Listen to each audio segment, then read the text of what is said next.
શું તમે ક્યારેય વડોદરાની રાત્રિ બજારમાં મળતી વેજ મટકા બિરયાની ટ્રાય કરી છે? તો ચાલો આજે બનાવી લઈએ. એના માટે એક પેનમાં તેલ લેવાનું છે. એમાં ડુંગળીને ગુલાબી રંગની થાય ત્યાં સુધી સાતળીને ટમેટાં પણ ઉમેરવાના છે.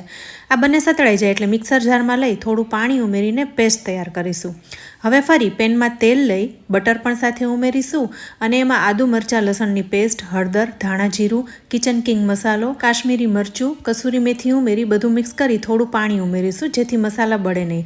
સાથે તૈયાર કરેલી પેસ્ટ પણ ઉમેરી મિક્સ કરી લઈશું. હવે તેલ છૂટું પડે એટલે ટમેટો સોસ અને કસૂરી મેથી ઉમેરીને ઘરમાં રહેલી દૂધની મલાઈને ફેટીને અથવા તો તૈયાર મિલ્ક ક્રીમને ઉમેરી મિક્સ કરી દેવાનું છે. હવે ગ્રેવી તૈયાર છે.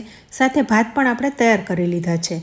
તો પેનમાં તેલ લઈ એમાં આદુ મરચાં લસણની પેસ્ટ સાતળીશું. ત્યારબાદ મકાઈના દાણા, વટાણા, કેપ્સિકમ એને પણ સાતળી લઈશું. સ્વાદ પ્રમાણે મીઠું, હળદર, લાલ મરચું પાવડર, ધાણા જીરું, કસૂરી મેથી ઉમેરી મિક્સ કરીને ભાતને ઉમેરી દેવાના છે.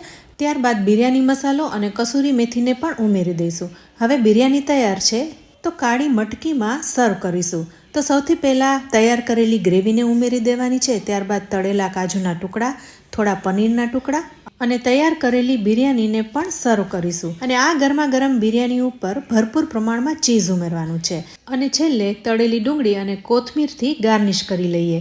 ત્યારબાદ સલાડ, દહીંના રાયતા અને પાપડ સાથે સર્વ કરીશું. તો ફ્રેન્ડ્સ, વડોદરાની રાત્રિ બજારની વેજ મટકા બિરયાની તૈયાર છે.